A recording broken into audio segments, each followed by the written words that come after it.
kali ini saya akan menjelaskan tentang pendokumentasian bukti penerimaan dan penggunaan anggaran. Dokumen adalah lembaran yang mempunyai nilai dan digunakan sebagai bukti suatu kejadian. Transaksi adalah aktivitas perusahaan yang menimbulkan perusahaan terhadap posisi harta keuangan. Bukti adalah dokumen dasar transaksi yang digunakan sebagai sumber pencatatan internal, faktur, kwitansi, nota, debit, catatan kredit, cek, dan buliet giro. Rekening koran, bukti memorandum, bukti kas keluar, bukti kas masuk, bukti setoran bank. Fungsinya adalah bukti yuridis suatu transaksi keuangan, menjadi referensi jika ada masalah di kemudian hari, dan sebagai pertanggungjawaban pelaksanaan suatu transaksi. Kas kecil adalah sejumlah uang tunai yang berfungsi untuk membiayai pengeluaran yang sifatnya kecil. Ciri-ciri kas kecil adalah: 1. Jumlahnya dibatasi. 2. Kas kecil merupakan kas yang bersifat rutin. 3. Kas kecil yang disimpan di tempat khusus seperti amplop dan box.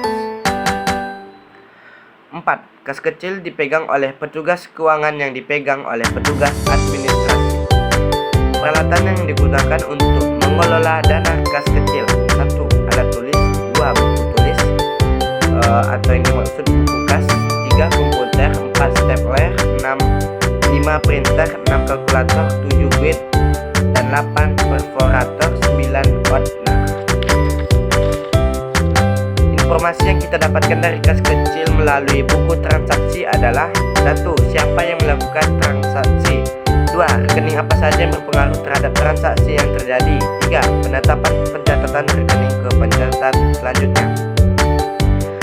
Pendokumentasian penggunaan kas-kas kecil bukti transaksi adalah suatu bukti yang tertulis atau bukti yang terjadi setiap kegiatan transaksi dalam suatu perusahaan dalam suatu bisnis.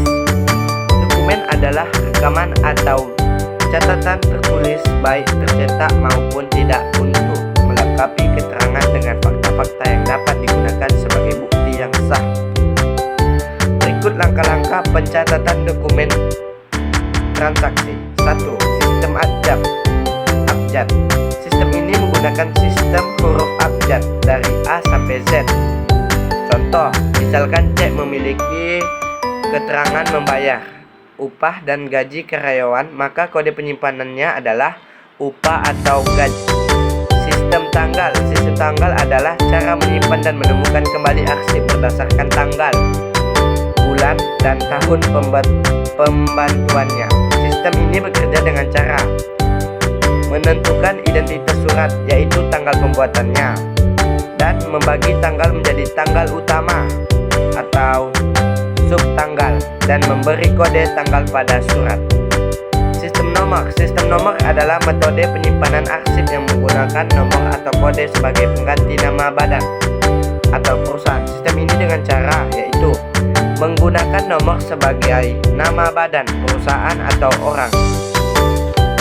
Sistem wilayah dengan mengelompokkan arsip berdasarkan nama tempat seperti kota, negara, atau atas wilayah khusus. Cara kerja sistem wilayah menyimpan arsip berdasarkan wilayah seperti provinsi, kabupaten, dan kecamatan.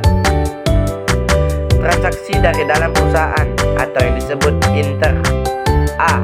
Transaksi penjualan barang dagang. B. Transaksi pembelian peralatan kantor dan perlengkapan kantor. C. Transaksi yang berkaitan dengan jasa tunai maupun jasa non tunai. D. Transaksi pembelian kantor sesuai dengan kondisi real. E. Transaksi pembelian peralatan kantor. Transaksi dari luar perusahaan atau yang disebut ekstern. Peralatan yang digunakan dalam menyimpan bukti anggaran yaitu adalah berikut langkah-langkah penyimpanan dokumen transaksi. A. Cek semua bukti transaksi. B. Kelompokkan bukti-bukti transaksi ke dalam kelompok bukti transaksi penerimaan dan pengeluaran. C. Catatlah setiap bukti-bukti transaksi penerimaan dana kas kecil ke dalam bukti kas keluar. E. Catatlah setiap bukti transaksi ke dalam order secara urutan tanggal atau disebut kronologis. F. Siapkan order untuk mendokumentasikan bukti-bukti transaksi berikut dengan 2 guide, yaitu guide debit dan kredit. pada order nama, bulan, dan tahun sebagai judul.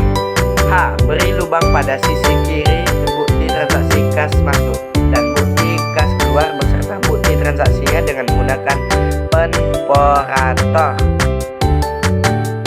Berikut adalah mesin-mesin untuk melakukan pendokumentasian, yaitu A. Mesin menjilid untuk menjilid dokumen-dokumen bukti transaksi anggaran. B. Lubang kertas untuk melubangi kertas. C. Guet, tempat penyimpanan dan pengaturan dokumen. D. Order, merupakan untuk menyimpan dokumen. E. Stapler, untuk mengstapler kertas atau dokumen. F. Lemari arsip, untuk menyimpan dokumen dan surat-surat yang terdiri dari laci-laci. Sekian dari video saya. Wassalamualaikum warahmatullahi wabarakatuh. Semoga bermanfaat. Terima kasih.